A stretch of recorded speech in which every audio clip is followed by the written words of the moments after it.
Well, hey, everybody. Welcome to the update stream. This is Bugs here. I'm joined today by Artemis, Hex, and Miss D. Say hi, guys. Hey everyone. Hello. Hi, guys. So, what do we have going on today? Well, it is another first Thursday of the month. It is October, and with that, as with all first Thursdays, we've got an update and forced map wipe going on today. Now, this is all expected to happen at regular scheduled time, which is 2 p.m. Eastern, 7 p.m. BST. So that's basically just 1 hour from now is when the update is expected to go live. As always, we're going to go through what you can expect as a player to come in this update. And as always, if you have any questions, feel free to do at MissD_ that's me in chat. We'll get to as many questions as we have an opportunity to. And once again, with all first Thursday updates, this does come with a forced map wipe today. There is no sign of a forced blueprint wipe. However, many servers do choose to wipe blueprints when the forced map wipe hits. Many Rustafied servers are in that category. I do want to announce that due to popular demand, not only will our medium 3 servers not be wiping blueprints every month, but our long 3 servers will also not be wiping blueprints every month. And we're up in the pop a little bit on those servers as well to bring a little more action in. So that's long 3s and medium 3s now will be no blueprint wipe unless the blueprint wipe is forced. So that's just a little Rustified server announcement thing going on. But yeah, let's go over what is coming in the update today. Also, real quick before we do, Charitable Rust is next weekend, October 14th and 15th. Our ninth annual, I'm going to say ninth annual Charitable Rust is coming. This year, we are proud to be supporting once again Charity Water, which is an amazing organization that brings fresh water to people around the world who need it most. And we're going to have a really cool event going on the whole weekend of October 14th and 15th. There's going to be our main event server with a 2x accelerated vanilla gameplay, along with a bunch of floating islands where you can do parkour, win prizes, talent show, and the classic art contest. There's also more events going on. Fancy Orb and Nexus Online Services is running a couple events on Saturday. And then Rust Reborn and Rustaholics are also running some events on the weekend. So it's going to be a weekend full of awesome events, all raising funds for this amazing cause. And best of all, we got Twitch drops and item store items coming next Thursday. So a week from today is when they'll go live on the item store and for Twitch drops. And the item store items specifically, all the funds raised, all the proceeds go towards this amazing cause as well. So we're really super stoked about Charitable Rust 2023. Check out charitablерust.com for some more information, charitablерust.com/schedule for some scheduling information if you want to participate in like the talent show or anything like that. And yeah, we'll be posting some more information here soon over the next week as well. But that is Charitable Rust, not this weekend, but the following weekend, October 14th and 15th. Now, with that, let's get into what is going on with this update today. What can you expect to see in the game when this update hits in less than an hour? Well, first and foremost, we've got our newest building skin DLC going live today. This is, of course, the Brutalist building skin, which you can see right in front of us, a little building that is skinned in the style of Brutalist. Now, originally, when this hit the staging branch, it was the first armored tier building skin. But since then, it has been not only updated texture wise and everything, but the building tier it's associated with has been changed. And so it is now, and I think this makes sense, a stone building tier. It's now the third stone building tier building skin that we're seeing hit the game. And you can see the concrete, brutal vibes of this skin. It's got some nice kind of worn textures, and it's kind of this kind of cold concrete just feel for your building if that's what you are into. And like all other building skins, it is going live as a DLC on the item store. We're not 100% on the price point, but I imagine it's around the price point of the other ones, which is roughly like 10 US dollars, in that realm somewhere. And of course, it can vary depending on where you are in the world and what currency you're using, but we're generally seeing them be around that price point. And as with all other building skins as well, it does not have any special like stats or hit boxes or anything like that. It is purely an aesthetic change. For all intents and purposes, it is still just a stone building, but it just looks more brutalistic, you could say. So that's the Brutalist Building Skin DLC. Once again, you can find it on the item store. If it's not already there, it will be there probably shortly. Let's refresh. We see, oh, there it is. It's already there. And look at that, $12.99 US. So that's the newest stone building skin. It is live now on the item store. I just refreshed and saw it show up. There's even for this week a Brutalist garage door. So a garage door that goes nice and special just with that Brutalist building skin. And it looks like the price point, at least in the US, is $12.99 USD. So go pick it up, support the developers, and also have the coolest, newest looking building skin in the game post wipe for your stone buildings. Now, also, there are a bunch of balance changes and things coming in, one of which is more weather. And this is something that the devs did change just in the past week or so. They have dialed up the weather on the staging branch, and subsequently it will be across the whole game once this update goes live. And basically, you're just going to see more rain, more storms, more thick fog, and that's just going to be overall more of a thing. There's going to be more inclement weather and some less frequency of shiny, sunshiny days, you could say. Now, there is a silver lining in this. Water catchers now work overtime during this inclement weather. So when it's raining, they'll fill up faster. And when it's the middle of a big storm, they'll reach capacity even faster. So the water catchers will be working better and fill up quicker. They've been buffed, so to speak, when it comes to this inclement weather. Now, also, there is a slight change to the tool cupboard inventory layout. So the UI of the tool cupboard has been shifted.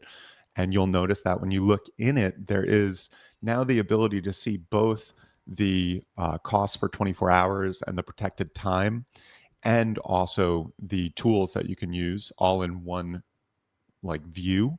And then you'll also notice that one more tool slot has been added. So there's 5 slots for tools now. And this is where you can, of course, put your building plan, your hammer, your spray can, and your various hose tool, wire tool, or pipe tool. And so that's just another little tweak to the UI of the tool cupboard that we see going in with the update today.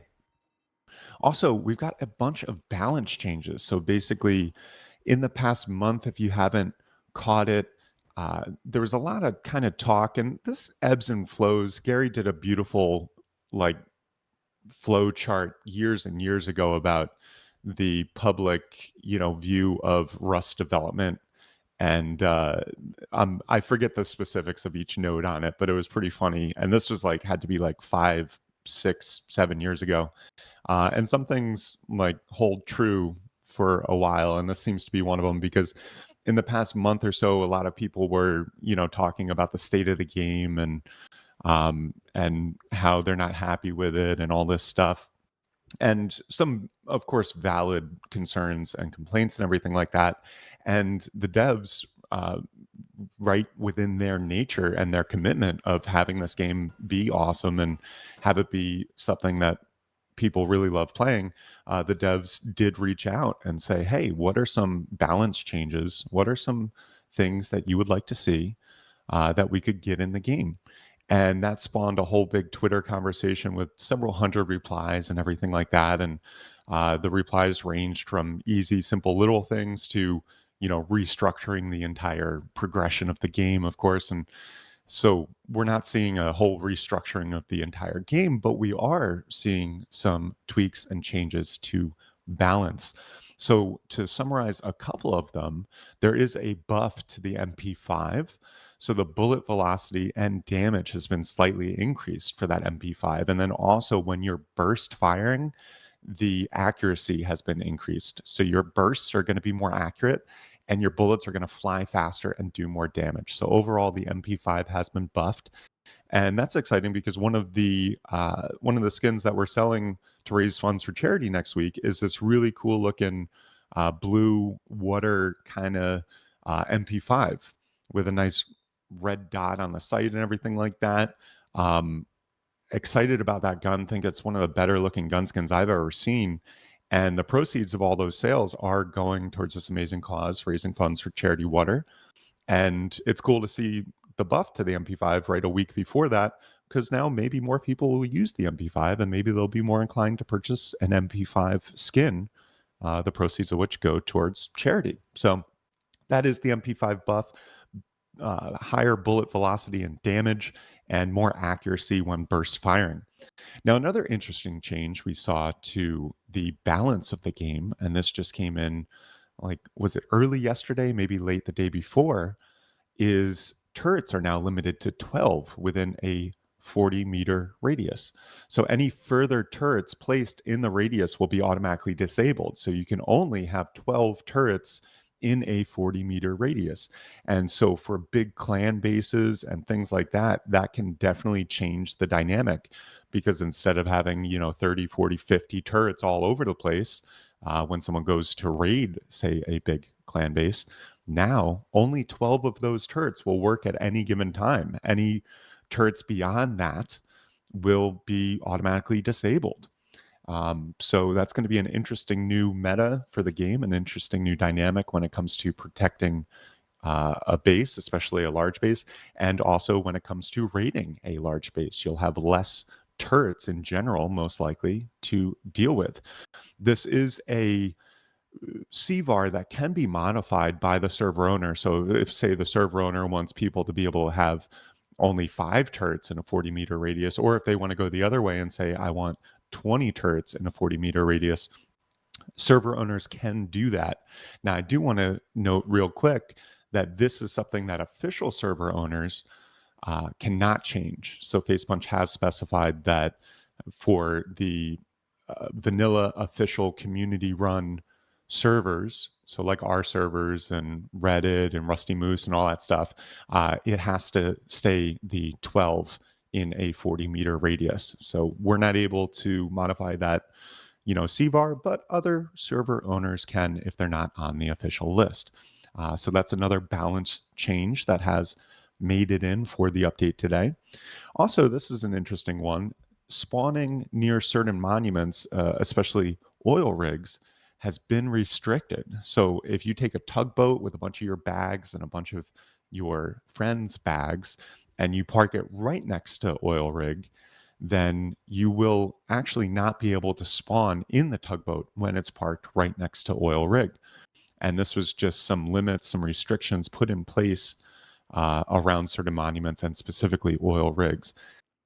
And so we've tested this out. It's actually not as far of a blocked radius as I thought it would be, because it seems like about one grid roughly from the oil rig is like the restricted zone.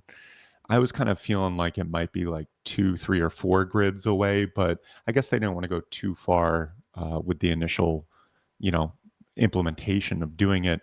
But it seems like if you're within one map grid of the oil rig on a tugboat, then you're going to have your respawning restricted. So this just stops teams of people from parking right next to tugboat, and then if they die, they just spawn back on their, or right next to oil rig, sorry. And if they die, they just spawn right on tugboat and hop back on the oil rig. So now they have to be just a bit farther away. Also, in the realm of balance changes, the small battery output and capacity has been buffed. So you're going to get more output and more capacity when it comes to small battery related things. So that's cool. Also, they expanded the workbench source area. So basically, players are able to stand slightly farther away and craft when dealing with workbench and workbench things. So you get a little bit more area where the workbench is active and you're kind of in that workbench zone. They've also made it slightly brighter underwater. So your visibility underwater is going to be slightly better because it's going to be slightly brighter as you are swimming underwater. And then they also reduced the water pump prevent building volume. So you should be able to squeeze it in better places and get it kind of deployed a little bit easier and a little bit like tighter than previously you could. So that's another little nice thing to the water pump and all that stuff. So that encapsulates the majority of the balance changes that we're seeing coming in. And just a quick shout out to the devs for, reaching out to the audience, reaching out to the player base, seeing what people really want, and then within a matter of a week making those changes, getting those changes into the game. That's something that it's easy for us to kind of take for granted here because we're used to seeing updates every month and we see the ongoing development of this game every week. But if you really think about it, it's a really special thing in the gaming space, I think, to have a game that's, 10 years along and people in the community start complaining and making noise about certain things. And the devs just go, okay, well, what do you want to see changed? What do you want? And then within about a week, not only are those changes developmentally made, but they're being launched into the game for everyone to enjoy.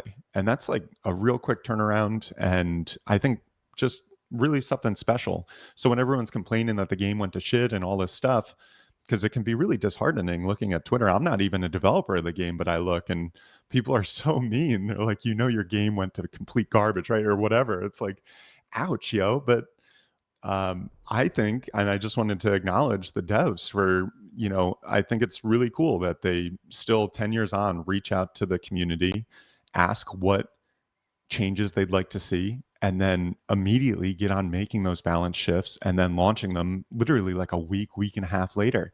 That's something you don't see very often in the gaming space. And I think it's really special. So shout out Facepunch. Also coming in on top of those balance changes, we've got aim down sight ability, ADS ability for the homing missile launcher. So, of course, the homing missile launcher was that new launcher added last month to go along with the attack heli and all that other stuff, all those airborne changes. And now, when it launched, it was basically had no aim down sight ability. You would just kind of with the crosshair or whatever, just kind of aim and keep it active. But now you can see when you aim down sight, it actually brings up this full UI and it takes over your whole field of view. And you've got, it's almost akin to the gunner UI on the attack helicopter, but you can see you got a square for where it aims. And then you can see the signal strength, or so to speak, the lock strength of you being able to lock on. And then when you are locked on, it flashes the lock thing. And when you are reloaded and you've got a fresh missile in the chamber, so to speak, you can see it says armed on the bottom right. If you don't have anything loaded, then it doesn't say armed. So you can kind of see if you're ready to go. You can see what the signal strength is on the lock, and if you are locked, and then you can let that puppy loose. So that is the new homing missile launcher ADS, or aim down sight, going live with the update today. Now, also, there's a bunch of other stuff, miscellaneous fixes and things like that, that have also come in this month and are coming in with the update. We've got global network bases, and that global rendering stuff appears to be enabled by default again. So that's something that if you missed it last month, they did launch this global network bases and this global rendering stuff. And it is a really cool quality of life feature where you can actually see bases from literally like across the map. And of course, they're lower poly, renderings of them. The fidelity isn't like you're standing right next to the base, but you can actually make out structures with this enabled from like across the map, which allows you to not only scope out places you might want to go visit or raid, but also when you're flying across the map in a helicopter or whatever, it allows you to see those bases from much farther out and not have to deal with, those last minute pop-ins where all of a sudden you're right on top of a huge clan base with a bunch of windmills and stuff like that, and then your helicopter just crashes right into it. So unfortunately, last month this was set live by default, but it had to be turned off pretty quickly, like within a day after the update, just because it had some glitches and some issues that had not been resolved. And it looks like in the past month, those issues have, I believe, for the most part, been resolved. And the devs seem to be confident that this functionality is ready to go. And so it appears that all that stuff is enabled by default again. Now, if you are having issues or if you're just concerned about performance, then you can turn this off in your options menu. It's the global rendering option in your, I believe, just the graphics settings.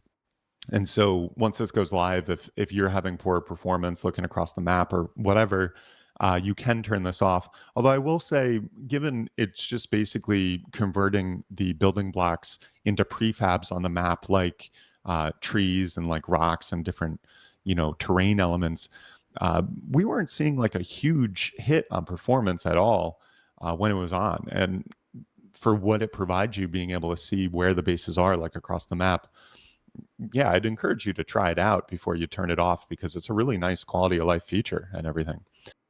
Now, also, a little thing in the server browser you might notice after this goes live, there's a use cache option. This is like a filtering option that's been added to the in game server browser. I believe this is something to do with the A2S caching that some servers and some hosts use, where it'll show a ping that isn't necessarily like the true ping, but it's the ping of the closest point of presence or pop to the user. And I believe that with this option off, it should show more of a true ping to the server, which is a nice thing. So people can actually see, like, oh, I actually get a 50 ping to the server, it's not a 5 ping. Or more importantly, I actually get a 350 ping to the server instead of a 10 ping. So it should have, and this is, if I'm getting this right, it should have a more realistic display of the server pings by default. So that's a cool thing that appears to have been added. Also, they're doing some more polishing for the helicopter sounds, and various other things like the turret reload on the attack helicopter and different movement and physics and explosion sounds for the Scrappy and the minicopter. So, really, as you're flying around in the helicopters after this update, you'll probably notice just some better and more improved sounds. There's also more loot at the launch site main building, so that you're just going to get a bit more loot there. And with that, they move the light switches of the launch site main building to the second set of entrance doors. So players will now always pass one of those light switches when they're entering, so they can toggle those on or off accordingly to what their preference is. They did a fix for bows offsetting the view slightly when deployed. So just a little tweak there. They added a button on the map where you can view vending machines and view bag visibility. So there's these two like toggles on the in-game map now. So if you want to just view vending machines and bags are like in the way, then you can toggle that off, and vice versa. If you want to view your bags but a bunch of vending machines are in the way, you can toggle that accordingly. They last month did some changes to like the layers and what is layered above and what's layered below, but they went a step further this month and just added in those buttons to toggle that visibility, which is nice. Also, they did some fixes to the minicopter pushing. Basically, with the launch of the attack helicopter last month, they did some fundamental shifts to how minicopter pushes worked, and they have, from the looks of it, reverted that pushing back to the original minicopter pushing that we had prior to the September update. So that minicopter pushing dynamic has been just reverted back. There's also some checks to make sure the rib never drifts onto a cargo ship. This is related to that boat drift stuff that went live last month, and basically where if the boats are left alone for a period of time, they'll start drifting back to shore. But there were some instances where it would just get like caught on cargo ship or whatever, so they've accounted for that and put some checks in place for that. There's a new kind of improved DOF system. This is depth of field. This is something that as a normal player you're not likely to come across or notice at all. because I don't think anyone really plays with depth of field on as a player. But if you're a content creator and you like taking pretty pictures or doing different video effects and you utilize depth of field, then you will notice it looks a little smoother, a little like the bokeh is a little cleaner, I would say. It's a slight change, but it looks nice and they've done some improvements to it. So that's always nice for little content creation, things. Also, they did better checks for parachute deploying. So, with the parachutes going live last month, there were some issues where it would deploy too soon or too late, or it would like run into things and uh, dismount and all this stuff. They've just basically done a pass through and improved all the checks for the parachute deploying and all that good stuff. And they also finally did a fix for sometimes not being able to use the wire tool when standing on top of sleeping bags, modular car lifts, or beds. So just some issues with the wire tool not working in certain fringe cases. And that appears to have been resolved as well. So, yeah, that is what we've got going on with the update coming out today. Once again, the update is expected out at normal time, 2 p.m. Eastern, 7 p.m. BST, which is just what, like 34 minutes from now. And generally speaking, what we see as the cycle of the update is concerned, we'll see the server update come out first, and that normally happens like 15, 20 minutes before the turn of the hour. So, probably in like 10, 15 minutes. And then about 10 or so minutes after that, we'll see the client update go live and the dev blog go live. And when that happens, we say the update is officially live. So, by all accounts and measures, it looks like this update will be coming out on time. So, within about the next half hour. And yeah, Miss D, we got any questions from the audience we want to cover? Any things we want to test here? Yes, we do have some, but also we got a sub from Craiger Jack AU. He gifted a TF1 sub actually to Lemon One. Oh, thank you so much for the sub and for the gifted sub. I do want to take a moment to just thank everyone for tuning in and for the support. A lot of people think that we're developers of the game or we're on the FaceBunch payroll or something like that. And in fact, we are not. We are just an independent organization who loves reporting on development news and running the best servers that we possibly can. And the only way that we can run the servers week after week and show up and report on the development news week after week, month after month, is through the support of the community. So, to everyone who tunes in and watches, to people who buy bits or subscribe on Twitch, and to our wonderful, beautiful, loyal VIP customers, thank you all so much for the support because literally we wouldn't be able to do this without that support. So, really, from the bottom of my heart, thank you. Someone is saying, keep up the good work. Your team is amazing. You bring a smile to my face and warm my heart. Thank you so much for that acknowledgement.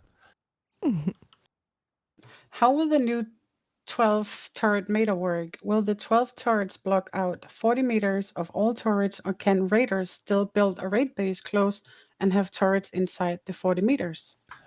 Based on the commits, and keep in mind, we have not had the opportunity to do real thorough testing on all different use cases, but I do just go off what the commits, like how they're worded and what they say. And specifically, what it says is turrets are limited to 12 within a 40-meter radius. Any turrets placed in radius, any further turrets placed in radius will be automatically disabled. And so what that tells me is that it doesn't matter if it's the original base owners turrets or if it's raiders trying to set up new turrets.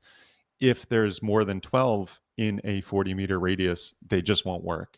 And I believe that's just going to be the first 12 that are in that radius will work. And then anything added after that will be automatically disabled.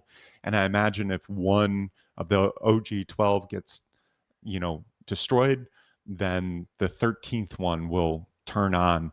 But once again, we haven't had a chance to test all the various different use cases or scenarios where this could occur because this was literally just like added early yesterday, basically. So Yeah, we'll it's have to true. see. It does appear that that's the case at the minute, though. Exactly what you said there. That the first 12 down, and then if one was to be destroyed, then you'd be able to obviously put a new one up. And what will be the small battery output now? Yeah, let's drop a small battery down and see if we can see what that output is. In the meantime, are Brutalist low walls higher than the regular non-skin walls? I believe the size of all the walls is the same. The what we've seen with all the building skins and everything like that is there's no changes to size or hitbox. So I believe there's not going to be any difference with the Brutalist skin versus the brick versus Adobe versus just normal stone. They're all going to have the same hitboxes, and any change you're seeing is purely aesthetic. When is the Halloween event starting this month? It has not been confirmed, but they are definitely getting it ready. And based when I look at the Thursdays of the month, I'm thinking the 19th. And I think that generally because they'll launch it around the second half of the month, and it varies depending on what the Thursday like schedule for the month of October that year is. And this year, it's, we've got the 12th and then the 19th. There's, of course, today, the 5th, and then 12th, and then 19th. And then I guess it would be 26th. And with that, I'm thinking it's going to go live the 19th. Once again, that's not confirmed. We are seeing some cool stuff coming in, some new costumes and some new things coming in for the Halloween 2023 event. So we'll keep you posted on that. And we'll, of course, have a full article and everything summarizing all the Halloween goodies going on. But it doesn't look like it's going live today. In fact, I imagine it will be live the 19th of this month. So 2 weeks from today, basically. Do you know why? Sorry, Artemis, do you want to? No, that's fine. Yeah. I was just going to say, just to answer the small battery Yeah. question, it seems like the power gen's 15, capacity is 400. I'm not sure what the capacity was before, to be honest, but that's just what you guys wanted to know. Cool. Thank you for testing that. Do you know why there are a lot of people getting their accounts locked out from game? No, I don't really know. And to just go to the small battery, I just loaded Rust Labs real quick, which hasn't been updated. So the capacity used to be 150 and the output used to be 10. So Yeah, that's right. more I than wasn't double sure the of the capacity. capacity. That's perfect. Yeah, awesome. Yeah, that's cool. So that's a nice buff to the small rechargeable. Actually, about the Halloween, someone just said Alistair enabled Halloween function an hour ago in the commits. Is the Halloween coming in today then?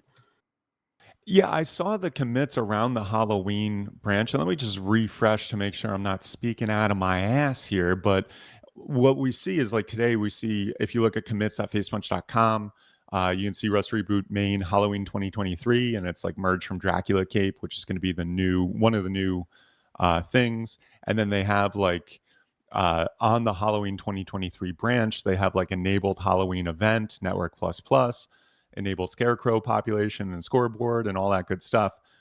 But that's all on the branch of Halloween 2023. What we'd have to see to have this go live is there would be a commit on the main branch that says merge from Halloween 2023. And that, and I might be missing it, but I don't think I am, that I don't see yet. So it's all to say they are getting ready to launch the Halloween 2023 event. It could potentially last minute go live today, but I don't think so because every time we've seen a Halloween event, I'll just leave it at Halloween event, but even the Xmas events, they don't generally go live with the first Thursday of the month, and they're not live for the whole month. They're normally just live for the last 2, maybe 3 weeks, depending on how many Thursdays are in the month. And I don't see any indication that this month is any different. So I think the Halloween event, although they are prepping it, we've got Alistair getting it ready to go. I don't think we're actually going to see it go live until the 19th. And I could be wrong. Once again, not a developer, just a fan of the game like you, reporting on development news and all that good stuff. But based on what I'm seeing, Halloween is not live yet and not going to be live with the update today. Will the turret limit affect SAM sites? I believe it's just turrets.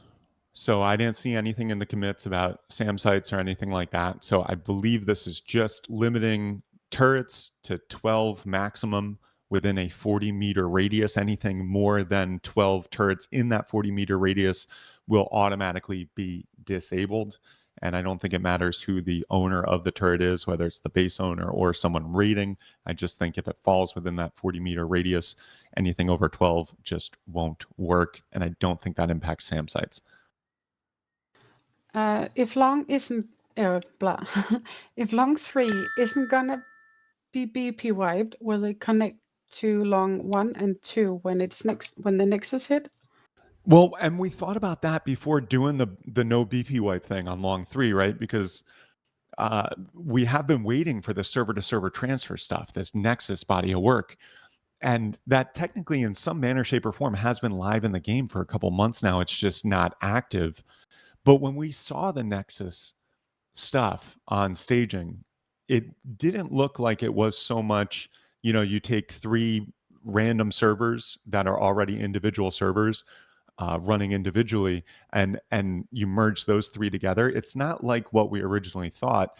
Instead, they had like a Nexus hub. It was like a master Nexus, and then there were like nodes of each Nexus within that master Nexus hub, if that makes sense. So it's almost like there's one main Nexus, and then there's hub A, B, C, and D, so to speak. And those A, B, C, and D are their own individual servers that share wipe time and blueprints between each other. But when we saw how that's like represented in the game now, it kind of had me think that the Nexus servers and the servers that are linking together are going to be something that is their own standalone thing. Because even on the server browser, it said Nexuses. And so it was like official, Nexuses, and then community, then modded. So it was like its own kind of category of server. So, kind of a long winded way of saying, I have no idea how the Nexus stuff is going to work. I have no idea when it's going to come in. It's been in development for well over a year now. And then it's been kind of in game, but not really, excuse me, being tested by Facepunch that I can see. It's not publicly being tested for a couple months now. And so we didn't want to hold out on making a change when it wasn't really clear how this Nexus stuff is going to work. So I'm still very interested when the Nexus stuff is live for everybody and available for everybody to play with. I'm definitely interested in seeing how we can do something in the Nexus space, but it does look like it might very well be its own standalone thing, separate from all other servers. So we're playing that one by ear. So I don't think the guy heard when you said it last time, but he asked 5 more times or something. Are brutal low walls higher than the non-skin ones? Yeah, and the answer is no. The walls of the buildings are all the same from skin to skin. And this is just a balance thing and like a not pay to win thing. Of course, the size of everything and the colliders of everything need to be the same, just like the stats of everything need to be the same. It's not like it's going to take extra C4 to get through the Brutalist skin versus the stone skin. That would clearly be pay to win and bullshit, right? So the size, the colliders, and the stats behind each building block is the same regardless of if it's armored, or I'm sorry, whether it's Brutalist, whether it's Adobe, whether it's brick, or whether it's just stone. They all share the same everything. Measurement? Yeah, they share the same everything with just the baseline stone building tier, and the changes are purely aesthetic. They're just visual changes. Yeah. Someone was just asking, what is that yellow jug that you have? Oh yeah, that old yellow jug right there. Well, that is for raising awareness for Charitable Rust 2023. This year we are supporting Charity Water. Charitable Rust 2023 happens a week from Saturday, so next weekend, basically. Not this weekend, next weekend, the 14th and 15th of October is when our event server goes live. And to help raise awareness, Facepunch did change the in-game water jug from the normal blue to the yellow color, which is, of course, the color that is the logo for Charity Water, the charity we're supporting this year. And just so you know, also, we've got Twitch drops and item store skins, the proceeds of which all go towards this amazing cause. And all that goes live a week from today on the item store and for the Twitch drops. So go to twitch.facepunch.com, make sure your accounts are linked. And starting next Thursday, we've got the Twitch drops going live and the item store skins, and they'll run for a week. And the proceeds of all the item store skins go towards this amazing cause as well, which in years past has been a great majority of the total funds raised. So really excited. We've got some great skins. Check out rustafied.com and scroll down a bit. We've got a YouTube video that previews some of the skins that are going to be on the Twitch drops and the item store. And yeah, stay tuned for more information, but it's going to be an awesome event the whole weekend. We've got a 2x accelerated vanilla gameplay server for a Saturday, Sunday wipe. And then on that server as well, we've got opportunities for prizes. We've got these floating islands. It's all on a custom map for your accelerated vanilla gameplay. And then there's these awesome floating islands above where you can do parkour and win prizes and gamble. And we've got art contests and talent shows.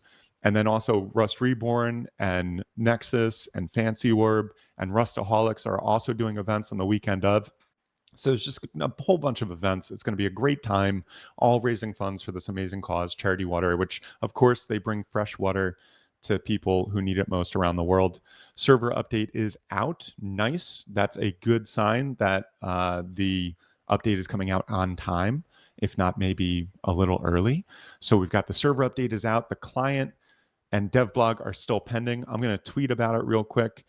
But the other thing I want to say about Charity Water is, and what I love about this organization and why we're supporting them again, is 100% of all the funds that we raise go directly towards these freshwater initiatives in these communities who need it most. They've got like a founded board of trustees or whatever. They got rich people who give them money to pay for their baseline like operations, such that all the money they raise on events and campaigns like ours go directly towards bringing fresh water to people. And it's not like they're just dropping cases of Dasani on like people randomly and like, yo, there's some fresh water, peace. No, they actually go into these communities. They drill wells. They have technology to not only provide fresh water for them now, but to make sure that and to monitor that fresh water keeps flowing for years to come, such that it allows them to like transform the communities and really grow the communities and have the communities thrive, where previously everyone was just focusing on walking 10 miles a day to get a bucket of fresh water. So really awesome cause and really excited to be supporting it. Is there any news on anti-cheat? And do you think Face Punch will finally fire AAC? Well, I don't know about them firing EAC, but there is movement on anti-cheat stuff. This, of course, is a cat and mouse game. And so I will not go into any specifics, because if I give any specific information away, it could empower the cheaters to do something more efficiently on their end, which of course we don't want. But I will say Facepunch and EAC are working on making improvements, and you might not see it in like the public facing view of things, but they are working.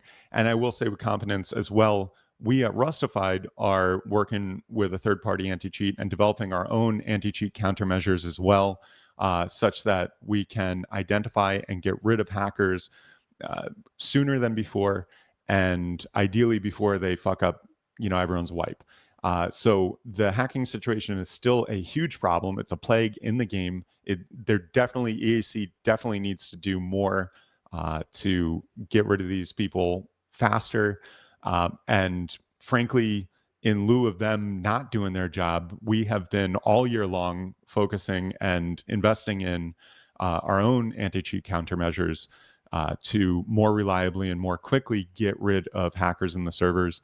And I'm happy to say we've been cranking those knobs, so to speak, figurative knobs, up a bit in the past couple weeks. And I'm really happy with what we're seeing. I'm really happy with the velocity at which we're catching cheaters. And there's still, of course, room for improvement, and we're continually going to be updating and tweaking our internal systems to be able to catch people quicker than EAC. And also, ideally, EAC is making improvements and going to be catching people quicker as well.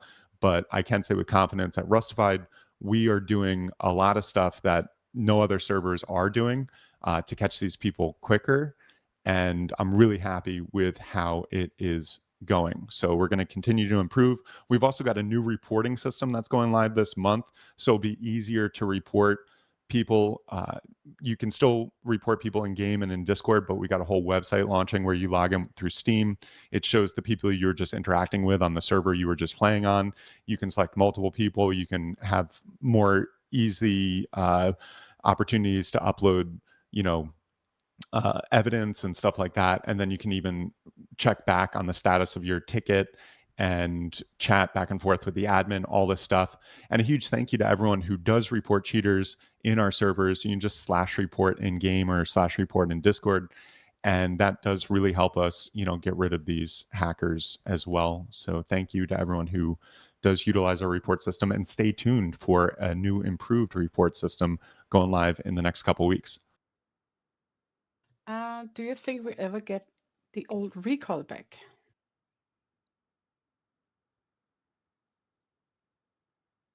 Sorry, Hello? typing a tweet real quick. Yeah, Okay. that's my bad. I thought mine One cut out or sec. something. No, I'm just All trying right. to get this X out. Let's see, server update live. There we go.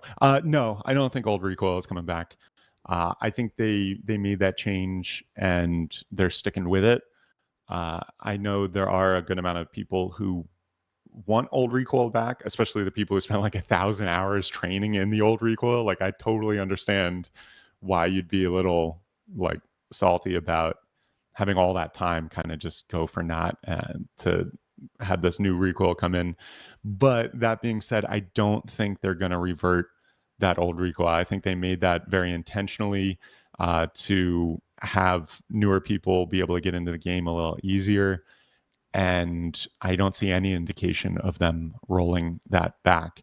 I do see them making a bunch of balance changes and a bunch of other stuff that people want.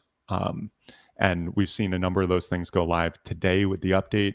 And I imagine we'll see some more in the next couple months, because I can only uh, imagine that in that Twitter thread where they asked the audience, a bunch of people probably had some changes and suggested some changes that the devs were like, oh yeah, we should totally do this, but they just couldn't get it done and ready to go and tested in like a week. So I imagine we'll see some more balance changes and everything in the coming months. But I don't think one of those is going to be just old recoil coming back. Is there any more sneaky news about Rust 2? No, no more sneaky news about Rust 2. It was an interesting kind of rough sort of like not official announcement that Gary did, and with all the Unity stuff happening the other week. If you missed it, Gary just on his blog did a Unity can get fucked post, and the last sentence of that is like, one thing is clear: Rust 2 will not be on Unity. And so that was kind of the first ever public mention and official mention of Rust 2. I haven't seen anything since then. I've seen some people generating some AI artwork for Rust 2 and everything like that. But I don't think Rust 2 is going to be coming right around the corner. I don't think we're going to be seeing it next month. I don't think we're going to be seeing it next year. I think they're still going to keep developing Rust for the foreseeable future. And if I had to guess, I think that they're going to start developing Rust 2 on Sandbox, which is the other big, it's like Gary's Mod 2 sort of, that Facepunch is working on and hiring a bunch of people for, because that's sort of like a game development engine in and of itself based on what I've seen. And people are going to be able to create their own games and then launch them to Steam, you know, through the whole Sandbox environment.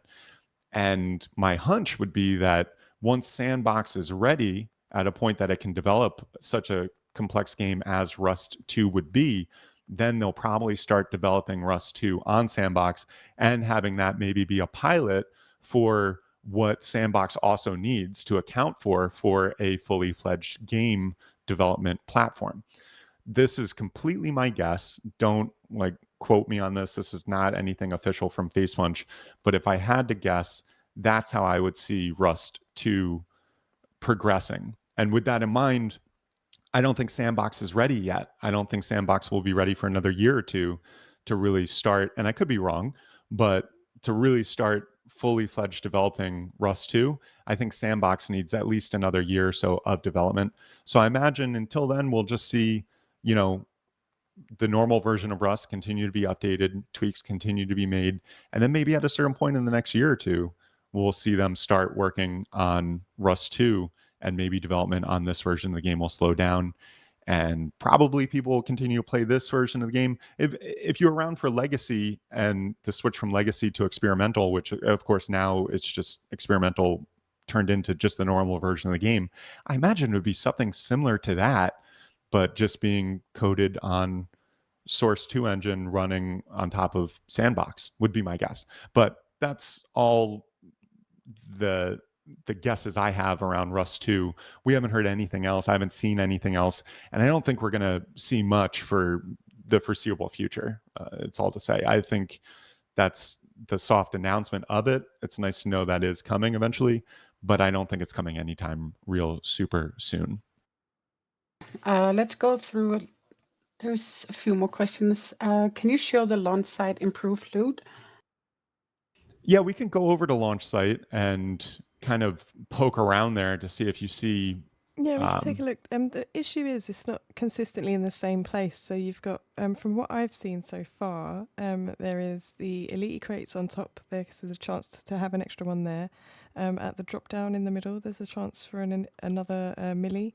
And also at just about halfway up there was also an extra milli another time. So we'll go have a look and see anyway. Cool. And for anyone just tuning in wondering, hey, is the update out yet? Where's the update?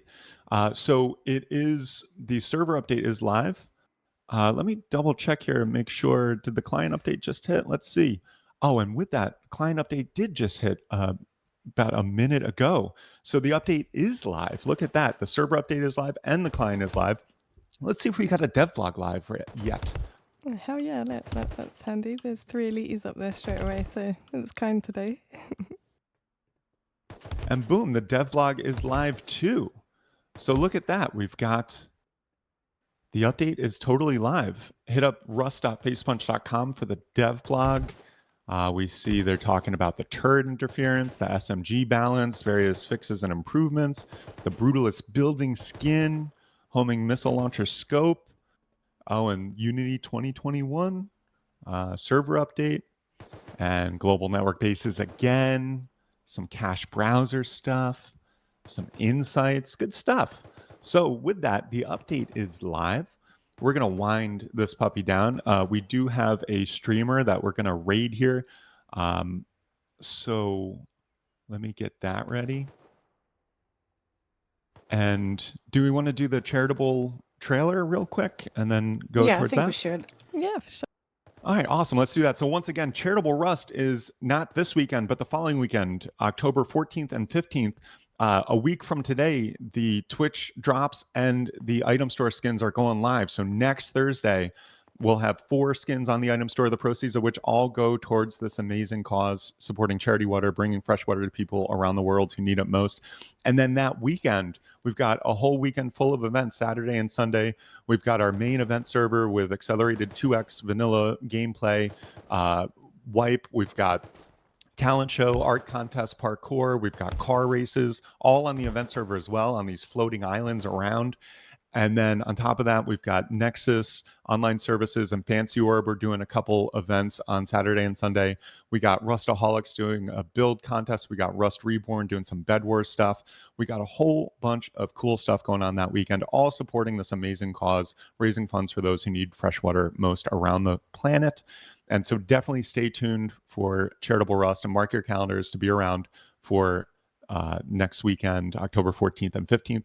We'll be back as always next week, same time, same place on Thursday for an update preview stream and to show off all the skins and everything like that next week. And yeah, just a huge thank you everyone for tuning in once again. We are an independent organization. We're not on the Facepunch payroll. We're not developers of the game. We're just independent fans of the game who love reporting on development news and running the best servers that we possibly can. And the only way that we can do that is through the support of the community. So to everyone who tunes in and watches, to people who give bits, subscribe on Twitch, and to our wonderful, beautiful, loyal VIP customers, thank you all so much for the support. We literally wouldn't be able to do it without you. So thank you. We'll be back next week, same time, same place. In the meantime, I hope you all have a wonderful week and a wonderful wipe. Oh, and thank you to my co-MCs, Artemis, Misty, and Hex, as always, for joining me. You're welcome, as always. You're most welcome.